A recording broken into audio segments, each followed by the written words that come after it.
పింజారా మండల కేంద్రంలో అంతర్ పాఠశాలల క్రీడలను మాజీ మంత్రి బాల్కొండ ఎమ్మెల్యే వేముల ప్రశాంత్ రెడ్డి ప్రారంభించారు.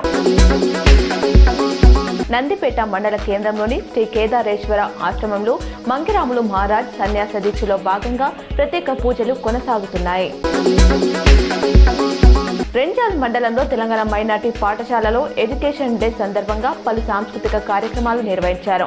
కార్యక్రమంలో పాల్గొన్న మండల విద్యాశాఖ అధికారి ఆంజనేయులు, ప్రిన్సిపాల్ నాజం, విద్యార్థులు, తల్లిదండ్రులు పాల్గొన్నారు. బాల్కొండ మండలం కిసాన్ నగర్లోని గీతా భక్త జనాశ్రమంలో అన్నదానం నిర్వహించారు.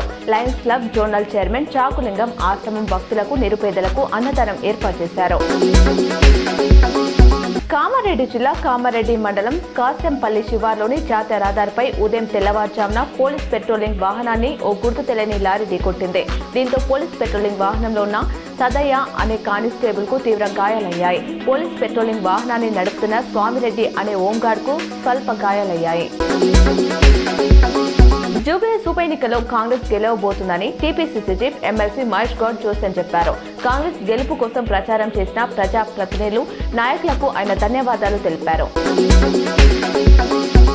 గత 2 రోజులు పెరిగిన గోల్డ్ రేట్స్ ఇవాళ కాస్త తగ్గాయి. హైదరాబాద్ క్లియర్ మార్కెట్లో 24 క్యారెట్ల 10 గ్రాముల పసిడి రూపాయలు 330 తగ్గి రూపాయలు 1,25,510కి చేరింది.